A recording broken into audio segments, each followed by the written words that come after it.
Hi guys, this is Dave in real life and this is my Clash of Champions review video.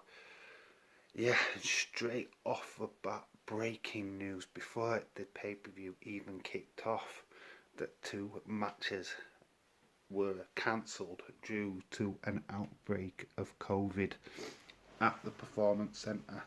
Yeah, these two matches in question are Shayna Baszler and Nia Jax versus the Riot Squad and Bayley versus Nikki Cross.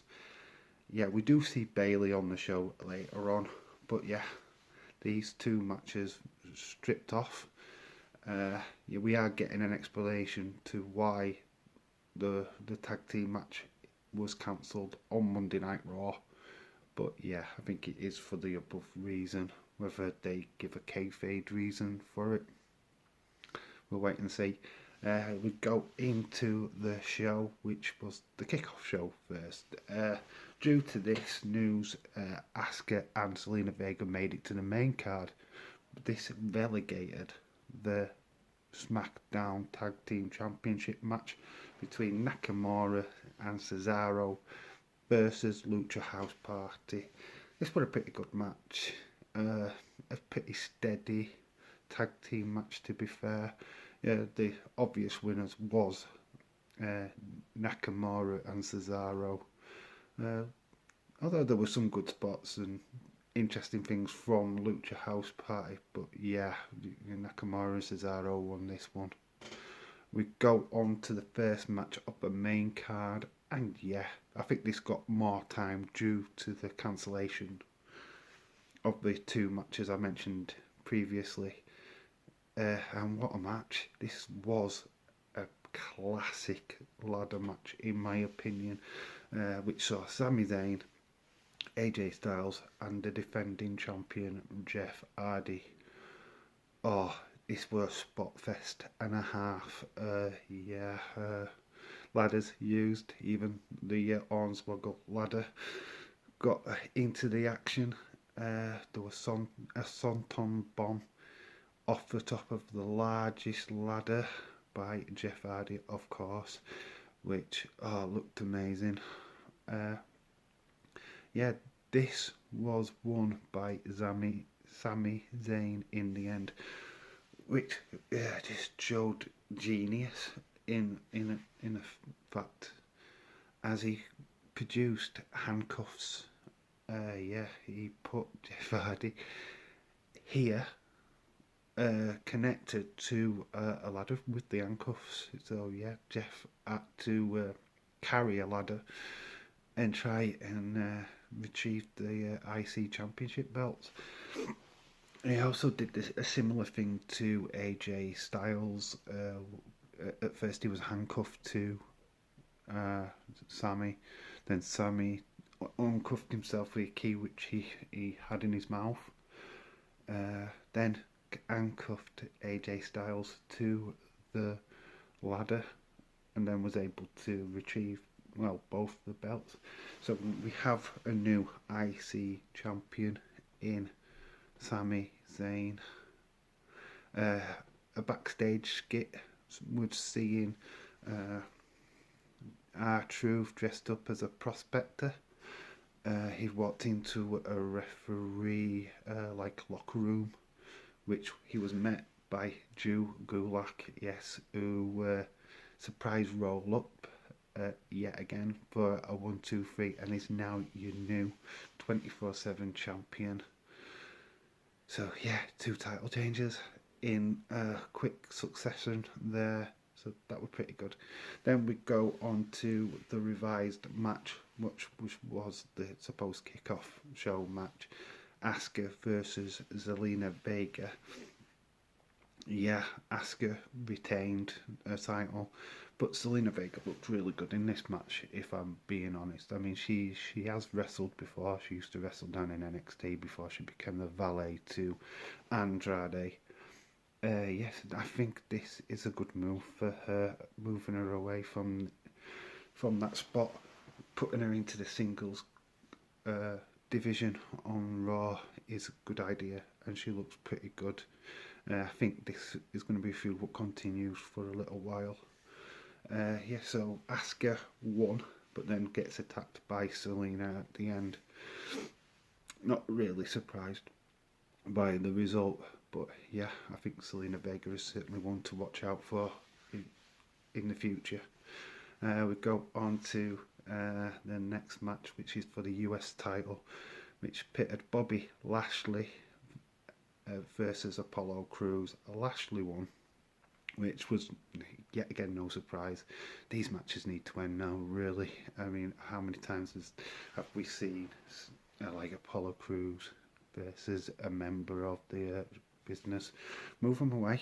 We've got a storyline planned on Raw with Retribution. We don't need these matches anymore. So yeah, we're done. Are we done? I hope so.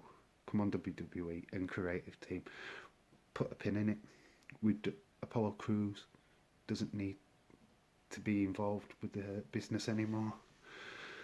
So we move away and we go on to another match which is overdone, which is Street Profits versus Andrade and Garza for the Raw Tag Team Championship.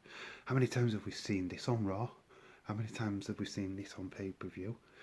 It needs to stop now, right? Street Profits won, but we're kind of a bit of a botch finish, if you will. I mean, Garza does get injured, believe a hip injury.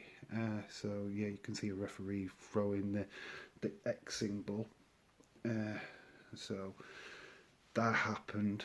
I think the referee kind of panicked, and I think it was Dawkins what went for a pinfall, and it was just 1-2. I think Andrade kicks out at the third, but referee still, takes it as a pin. So yes, Street Profits retained in that one. Then we go on to it should have been not really an extra segment, because it should have been the Bayley Nikki Cross match anyway. But Bayley comes out and addresses the situation. Yes, pretty much gloating. Oh, Nikki didn't show up because she was scared. Blah blah blah. And then she issues an open challenge, so that she can win, basically. So she starts celebrating because nobody's coming out. Just as she's going to get a hand raised by the referee, lo and behold, it's Asuka again. Yeah, Asuka twice. Found out that this was going to be for the SmackDown title. So yeah, Asuka was going to get a chance of being double champ. This wasn't going to be the way. Bayley didn't want to fight. Tried her best to either get counted out, but push came to shove. She finally managed to get disqualified by hitting Asuka with a chair. So yes, Bayley has retained her title, but Asuka gets the DQ win. End of this match sees the return of Sasha Banks. Not a surprise. She's whacks Bayley with a chair from behind, and then the beatdown begins. Kendo stick. Yeah, Bayley and kendo sticks. We remember them. How she got buried with Alexa Bliss a couple of years ago. Yeah, this was downfall yet again as she got brutalised with hit. Bayley's shocked face when she realised that Sasha was not messing around. This is so leading to an LNSL match at LNSL. Yeah, so get ready for that. It does look like it's going to be quite a battle between these two ladies.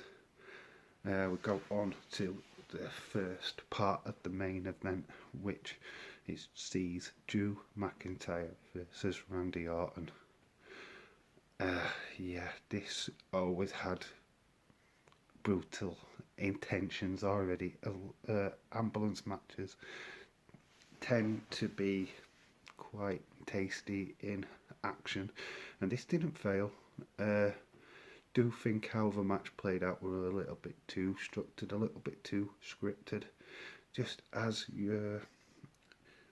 Randy Orton was about to get the pinfall against Drew, Big Show steps in and grabs his foot, and then proceeds this. They end up backstage at catering, yeah, where Christian then attacks Randy Orton.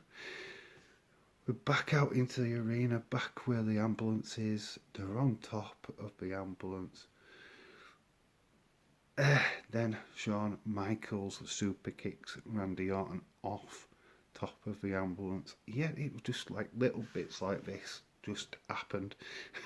It's like, oh, when we're here, you come here. Okay? So yeah, I loved the spot. Don't get me wrong, super kick from Shawn Michaels was pretty good. But yeah, it would bit like, oh, what's next? Oh, Q, so and so. But yeah, I can see why they did it. I mean, story-wise, telling, it made sense that these people would come back and get revenge on Randy Orton at some point. But does Drew McIntyre need the help from these legends? No, not at all. But yeah, it happened. So to finish the match, Randy Orton is hanging outside of the ambulance and gets a punt of his own to send him in, and Drew McIntyre for the win. He slams the doors. We see the referee like signalling to whoever's in the ambulance. We go round to the front, and lo and behold, it's Ric Flair sitting in the driver's seat, ready to drive Randy Orton out. Yeah, it is what it is. It was pretty cool to see these legends getting their revenge on Randy. It just bizarre how they just had these little time slots. Oh, Q, Big Show, Q, Christian. Oh, you're gonna come at this point. You're gonna come at that point. Yeah, it just seemed like that, very scripted. But yeah, Drew McIntyre retained. I think a lot of people had Randy Orton down as retaining. Yeah, so did I. Not retaining, winning. But yeah, Drew is remaining the champion. I think this feud done now. I can't see how they could continue it after such a burial of Randy Orton. We move on to the second main event, which sees Roman Reigns taking on Jey Uso. I say taking on, destroyed Jey Uso. Yeah, real statement of content by Roman Reigns here, and his new look, his new ring attire. Ring attire. He's just took his top off. He just came down topless, basically, showing off his new physique, or a physique that he's always had, but were covered up by that Shield vest. Yeah, pretty standard burial match where Roman Reigns just tore apart Jey Uso for the entire time. This got to a point where Jimmy Uso showed up, wanting the match to end, begging the match to end. Eventually, holding his white towel, he threw it in to save his brother. Real kind of like tribal chief kind of moment where at the end of the match, Eamon passes him the red roses, I would like to say, or so he could put it over his neck. A real sign of him being the head of the family.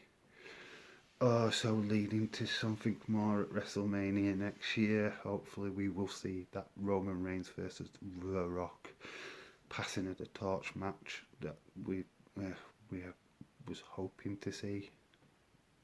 Anyway, yeah, just a standard match. Don't know if this should have been the last match on the card, but still entertaining nonetheless. Overall, pay-per-view was also outstanding with no major stories. I think the major story point were the two matches getting cancelled, to be fair. Pretty entertaining throughout the show. Wasn't bored at any point. So yeah, I'm giving the pay-per-view score a 7.5. I think I can't give it any higher, and I don't think it was rubbish.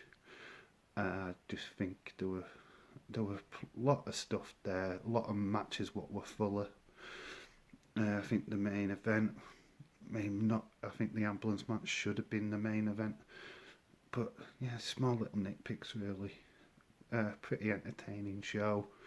Got a couple of title changes, which is never a bad thing. Yeah, and a lot of stuff building to the next pay-per-view, which will be Hell in a Cell. So, yeah. I've been Dave in real life. You've been awesome. And remember to always keep it real.